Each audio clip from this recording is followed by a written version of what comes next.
प्रणाम, नमस्कार। बहुत स्वागत है आपका उस कार्यक्रम में जिसका नाम है हे प्रभु आनंददाता। और इसके नए एपिसोड को आप देख रहे हैं, यानी ये कार्यक्रम हे प्रभु आनंददाता का ये जो आप एपिसोड देख रहे हैं, ये पहली बार देख रहे हैं। आज हम जिस विषय को अपने विद्वान वक्ता के समक्ष सामने रख रहे हैं वो ये है कि हम में से बहुत सारे लोगों को ये शिकायत रहती है कि हम अपना काम तो बहुत अच्छे से करते हैं लेकिन उसका मूल्यांकन नहीं होता। क्या ये सच है? कितने लोगों का सच है? इससे कोई इनकार नहीं कर सकता कि नेपोटिज्म या भाई भतीजावाद, पक्षपात की दुनिया आज से नहीं है, सदियों से रही है। इसको कहा भी जाता है कि रेवड़ी चीन चीन कर दी जाती है, पहचान पहचान कर मिठाई या रेवड़ी बांटी जाती है। लेकिन अगर ऐसा होता तो क्या सचिन तेंदुलकर भारतीय टीम में होते? अमिताभ बच्चन क्या मिलेनियम स्टार होते? महात्मा गांधी क्या पनप पाते, आगे बढ़ पाते? और दुनिया में तब हम देखते अगर रेवड़ी चीन चीन कर ही दी जाती है तो फिर तो रेवड़ी लेने वाले ही आगे होते। तो क्या ये एक कमज़ोरी का चिंतन भी बन गया है? इस पर मैं तो टिप्पणी नहीं कर सकता कि जो कमज़ोर लोग मिलते हैं, जैसे कई बार कहा जाता है कि खोटा सिक्का बाज़ार में जब बहुत अधिक संख्या में आ जाता है तो असली सिक्का बाहर हो जाता है। कई बार ऐसा लगता है कि समाज में इस तरह की आवाज़ें इतनी बढ़ जाती हैं कि हमें सच्चाई ही नहीं मालूम पड़ती। अरे साहब कुछ नहीं रखा, हमारे ऑफिस में भी ऐसा ही चलता है, जो जाके तारीफ़ कर दे वो हो जाता है। घर में यही बड़ा भाई छोटे भाई को कहेगा छोटा भाई छोटा है भैया, 10 साल हमसे छोटा रहा, अब वो माता पिता की आंखों का दुलारा है, सब उसी के नाम करके जा रहे। अरे आपका भी तो कोई दोष होगा, कोई त्रुटि होगी, लेकिन है क्या सच्चाई इसमें? और क्या कर्मवाद का ये जो रास्ता है कि मैं कर्म कर रहा हूँ और मैं ही खुद से कर्ता के रूप में काम भी ले रहा हूँ और कर्म भी कर रहा हूँ, मैं ही खुद को देख रहा हूँ और मैं ही खुद को समझ भी रहा हूँ। बड़ी गूढ़ बात है ये, लेकिन इस पर गहरी रोशनी तो हमारे विद्वान वक्ता की तरफ से ही आएगी। तो भेंट करिए, मुलाकात करिए। हमारे विद्वान वक्ता जो अभी कोरबा से लौटे हैं, एक बहुत ही आनंददायी, क्योंकि वो ये कहते हैं कि वो भागवत कथा या मानस कथा नहीं, वो भागवत प्रवचन और मानस प्रवचन की प्रक्रिया से जुड़ते हैं, क्योंकि प्रवचन विश्लेषण की प्रक्रिया है, सवालों को आमंत्रित करती है, उत्तर देती है, जिज्ञासा का शमन करती है।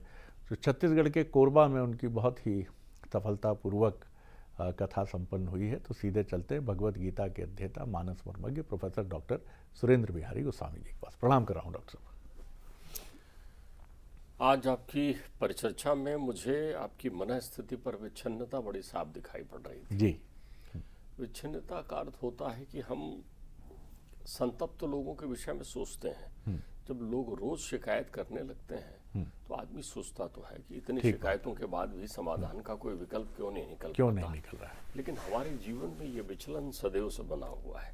यही हमें द्वैत करता है। द्वैत करता है मतलब हमें भेद दृष्टि प्रदान करता है कि हम ये देखने लग जाते हैं कि उसके साथ अच्छा हो रहा है, उसके साथ बुरा हो रहा है, वो अच्छा कर रहा है, ये अच्छा नहीं कर रहा है। बिल्कुल ठीक है। और ये विचार जो है, ये भिन्नताएं जो है, ये हमें विचलित करती है। विचलित करके ये हमें हमारी गतिशीलता को प्रभावित करती है। हम रुक जाते हैं, फिर हम कहीं ठिठक जाते हैं, ठहर जाते हैं, हम उदासीन भी हो जाते हैं, हमें द्वेष भी आ जाता है, हम चिड़चिड़े भी हो जाते हैं, और हमें एक स्मशान वैराग्य का उदय भी हो जाता है कि कोई रिपु होए हमें कहानी, हमको कुछ नहीं करना है, बेकार है सब, कहीं कितनों कुछ कर लो, कुछ नहीं होना है। इसके पीछे आप ध्यान रखिए, सबसे पहले एक बात समझ लीजिए कि गुण और अवगुण, अच्छा या बुरा, भोग या योग, इसका मिश्रित है संसार और जीवन। आप किसी जीवन को, किसी शरीर को, किसी संसार को, किसी निर्माण को अच्छे और बुरे के बिना नहीं बना सकते। बहुत सुंदर बात है, बहुत सुंदर। आप एक बात समझिए, क्योंकि और एक तत्व ध्यान रखिए, यदि आप आध्यात्मिक दृष्टिकोण से सोचें और ऊपर वाले का चिंतन करें तो ऊपर वाला दोनों का निर्माण करता है। पिस्तौल भी ऊपर वाले के कारण बुद्धि बनी है और उसकी दी हुई पदार्थों और संख्याओं से आपने विवेक दौड़ाकर सृजनशील बनाया है, लेकिन उसने विनाश के लिए नहीं बनाया है, सुरक्षा के लिए बनाया। सुरक्षा के लिए। तो आप उसका उपयोग भांति भांति से कर सकते हैं, किसी भी प्रकार से कर सकते हैं। तो जैसे एक स्वर्ण के आभूषण को बनाने में सोना भी लगता है और तांबा भी लगता है, खोटा भी लगता है और खरा भी लगता है। तो खोटा और खरा दोनों के सम्मिश्रण से बना है ये संसार। यहाँ दो किनारे हैं, एक किनारा सुख का है, एक किनारा दुख का है। एक किनारा जो है वो मुक्ति का है, एक किनारा जो है बंधन का है। एक किनारा जो है कर्म का है, एक किनारा जो है विक्षोभ का है, आलस्य का है। तो हमारे जीवन में ये दोनों तत्व विद्यमान रहते हैं, लेकिन मूल रूप से ये हो जाता है कि हम जब भी अपनी अमूल्यता का मूल्य ले लेते हैं तो ये चिंतन आ जाता है हमारे पास, हम फलाशक्ति में हो जाते हैं। जो अमूल्य है उसके मूल्य से आपको क्या मिलेगा? अमूल्य है, कालचक्र मूल्य है, जीवन अमूल्य है। अब इस जीवन की अमूल्यता को आप मोल में बेच रहे हैं। आपको ये और सुंदर उदाहरण से बताऊं कि आप जो है 10 बजे से लेकर के 6 बजे तक नौकरी कर रहे हैं। आप सब उस 6 घंटे का 8 घंटे का पैसा ले रहे हैं ना, तो आप समय को बेचकर ही तो चल रहे हैं ना। आपने किसका विक्रय किया? समय का। जैसे आप और लीजिए, 2 घंटे का इतना पैसा लगता है, 1 घंटे का इतना चार्ज लगता है। समय के हिसाब से जो लोगों के होते हैं ना, मैंने तो सुना है भाई, बड़े बड़े वकील लोगों की फीस भी समय से निर्धारित होती है कि साहब वो 2 घंटे के लिए उपलब्ध रहते हैं, इतना फीस लेते हैं। 4 घंटे, 1 दिन का इतना लेते हैं, 2 दिन का इतना लेते हैं। तो हम किसको बेच रहे हैं?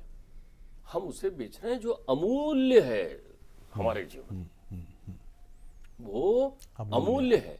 और वो अमूल्य है तो अमूल्य के बदले मोल ले रहे हैं, और मोल में वो ले रहे हैं जो भोग और नाश का विषय है।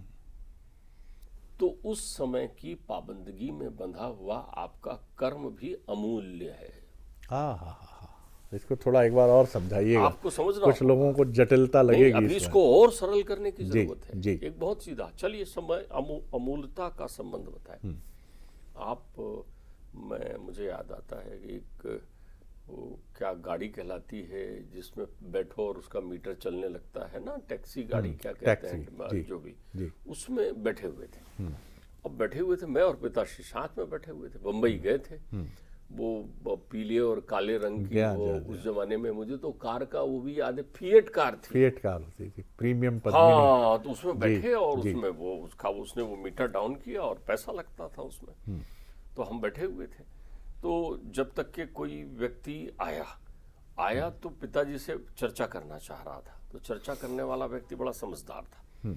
उसने, पिताजी ने कांच नीचे की और गाड़ी चूंकि चलते हुए रोकी थी आगे चल के, तो उसने कहा कि गुरुजी मैं आपका ज़्यादा समय नहीं लूँगा, मीटर चल रहा है, तो मैं केवल ये निवेदन कर रहा था। और उसने अपने काम की बात बड़ी संक्षिप्त की और चला गया। पिताजी ने कहा देखो ये बहुत बोलने वाला आदमी है, लेकिन इसका ध्यान भी मीटर पर चला गया, क्योंकि ये समय से बंधा हुआ आदमी है, समय को बेच रहा है। तो जो भी व्यक्ति समय को विकृत कर रहा है, अर्थात जीवन रूपी समय को जो भी खर्च कर रहा है, वो उसके प्रतिफल में यदि केवल भोग की गणना कर रहा है, जो उसको धन और भौतिकता में मिल रही है, तो उस समय को सृजनशील नहीं बना रहा है। बहुत सुंदर, अद्भुत, बढ़िया। तो जब आप समय को सृजनशील नहीं बनाएंगे, क्रिएटिविटीज नहीं है उसमें, अमूल्य के 2 भाग हो गए, एक मोल, एक अमोल। अमोल समय कब है? जब वो क्रिएटिविटी में बिताए, आप सृजनशीलता में बिताए, जहां आलोचना ना हो, जहां कर्म हो, जहां फल का निष्पादन पर चिंतन ना हो। भी लता मंगेशकर ने किससे शिकायत की थी कि सबको ले रहे हैं, मुझे नहीं ले रहे हैं।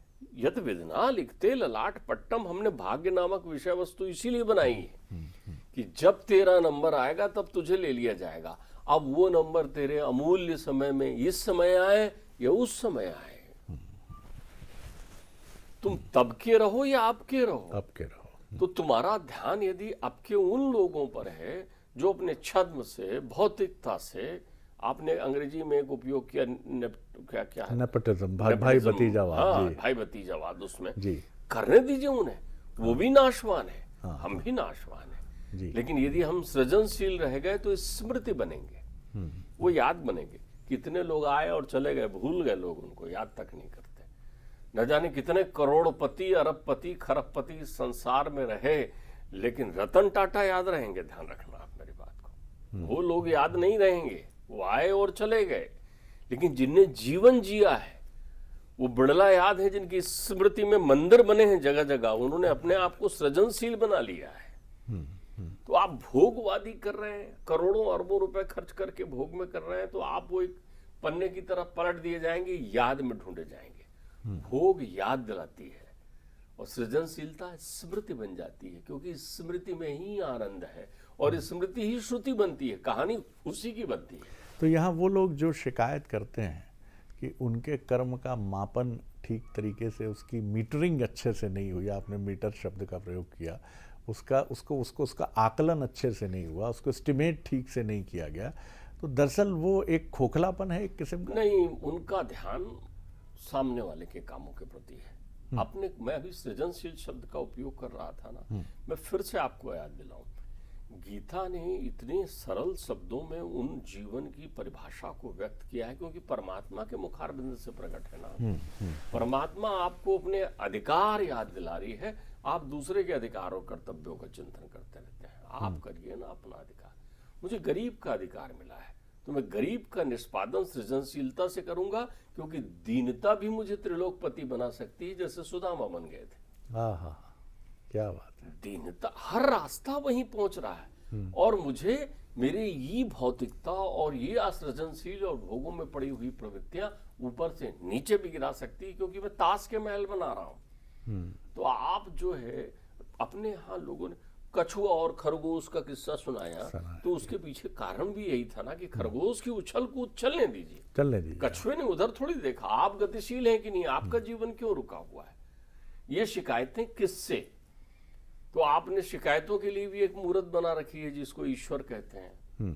आप उससे ही जोड़ देते हैं, देखो तुमने क्या किया। अरे उसने क्या किया है?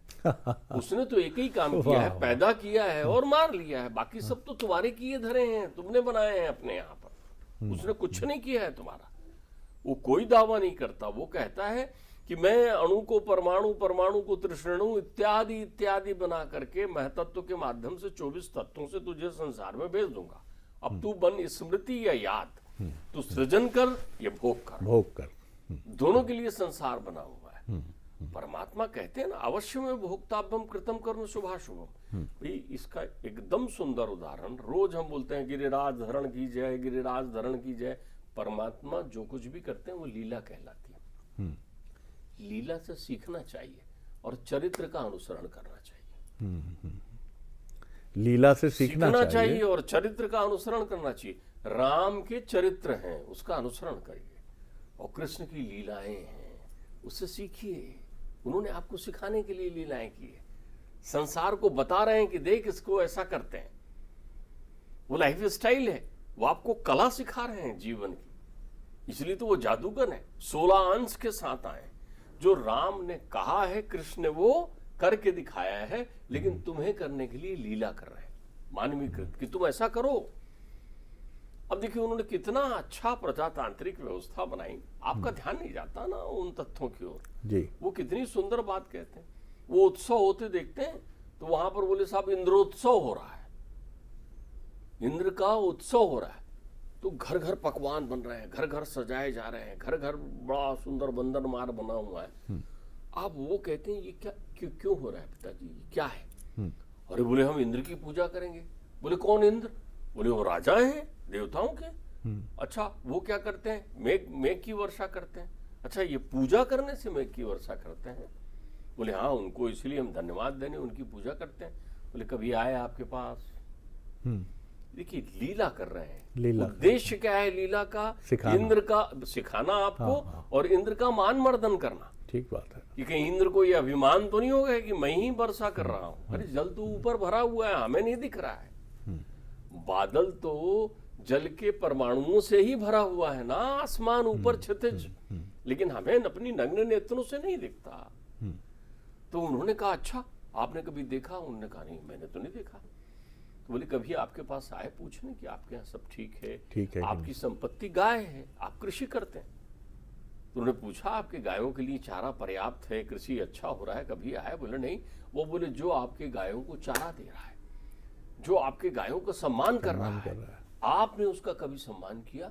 बोले कौन? बोले वो गिरिराज, गोवर्धन के पर्वत, जहां मैं गायों को घुमाने ले चलता हूँ, गोचरण करते हैं वहां वो उनको उगा करके धरती मैया फसल देती है। लेके हाँ। वो गाय आपको जो है दूध देते हैं, जिससे आपका व्यवसाय चल रहा है। तो कभी आपके मन में हुआ कि इस गोवर्धन को धन्यवाद दें, पर्वत को, इन गायों को धन्यवाद दें, इनकी पूजा करें कि मैया आप हमको दूध देती हो, इन कृषि की पूजा करें, इन फसलों की पूजा करें कि तुम अन्नपूर्णा हो?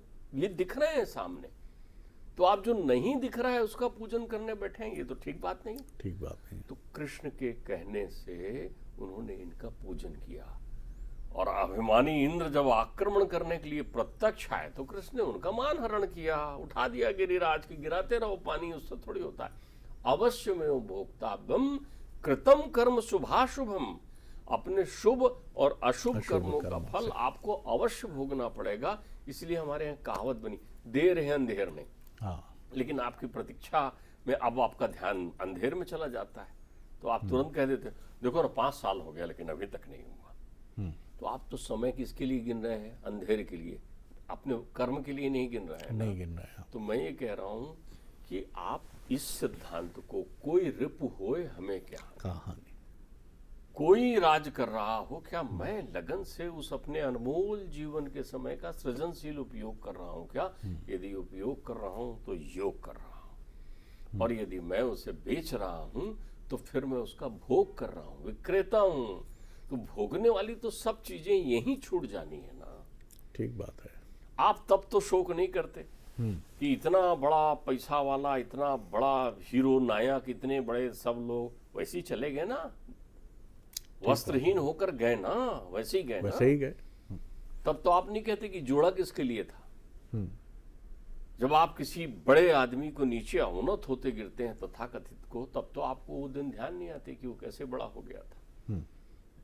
लेकिन आपको उनके संघर्ष ध्यान रहते हैं जो नीचे से ऊपर होते हैं। आप संसार में आई हैं यहाँ अपनी कहानी लिखने, और अगर आप कहानी लिखने आए हैं तो संघर्ष को आत्मसात करिए ना, जीवन में लीजिए ना, प्रयत्न करिए ना। आप एक बात देखिए, मैं तो एक बड़ा अचंभित हो जाता हूं इन प्रक्रियाओं में कि कैसे मनुष्य भेद बुद्धि को प्राप्त कर जाता है। जी। जो व्यक्ति धीरवान है, हमारे यहाँ धीर शब्द का बड़ा उपयोग किया गया है। धीरवान का अर्थ ही होता है बुद्धिमान है, जो उस पर कभी इन चीजों का असर नहीं पड़ता। जी। द्रौपदी के मन में एक भाव हुआ कि ये मनुष्य जिसका नाम युधिष्ठिर है, ये कितना स्थिर बुद्धि में रहता है, इसको किसी से पूर्वाग्रह नहीं है, दुनिया में किसी से शिकायत नहीं है, किसी पर क्रोध नहीं करता ये व्यक्ति, तो क्यों आज इसको देखा जाए कि ये क्रोध करेगा कि नहीं। इतना बुरा और प्रतिकूल बोलती है उस वन में उसे कि धिक्कार है तुम्हारा जीवन युधिष्ठिर, वहां मेरी इतनी बेइज्जती हुई, मेरा मान सम्मान गया, तुम कुछ नहीं बोले। इतना धोखा देने वाला वो दुर्योधन, तुम प्रतीक्षा करते रहते हो कि वो दूत का है, भाई नियम है, हरा दिया तो क्या हुआ, तुमको क्रोध नहीं आता क्या? तुम पूर्ण पुरुष नहीं हो क्या? तुम में जागृति नहीं है? इतने शब्दों की प्रतिकूलता व्यक्ति की उन्होंने सुना, उन्होंने कहा तुम्हारा ऐसा बोलना उचित है क्योंकि तुम अधीर हो, तुम्हारे मन में यह भावना भरी है। लेकिन यदि आप जिस पर क्रोध करना चाहिए उस पर भी यदि क्रोध नहीं करते हो तो आपकी दोनों प्रकार से जय हो जाती है। एक तो उस पर जय हो गई कि आपने क्रोध नहीं किया, और एक स्वयं पर जय हो जाती है। वाह वाह वाह वाह, अद्भुत बात कही डॉक्टर साहब आपने। तो दूसरों की जय से पहले खुद की जय करें।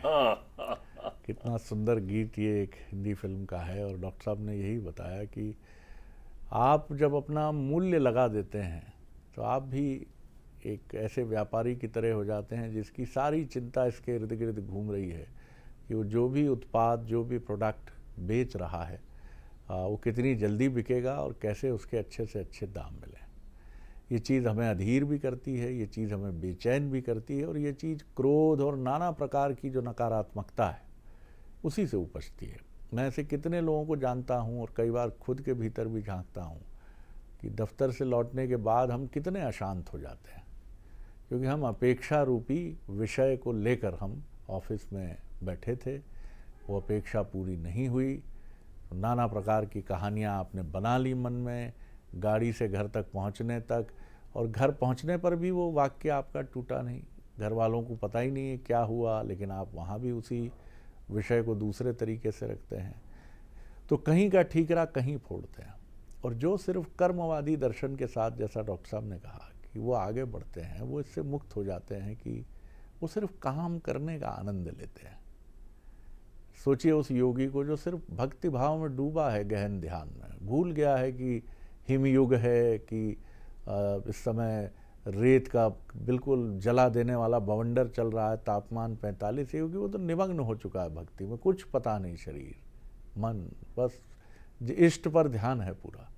कठिन है ये चीज़ें, लेकिन की जा सकती हैं। और सबसे महत्वपूर्ण है कि जब आप सफल होना चाहते हैं तो इसको अपनाइए ना। सफल होने के लिए आप क्यों चिड़चिड़े, एक कमज़ोर, एक हमेशा दुखी रहने वाले व्यक्ति बन जाते हैं?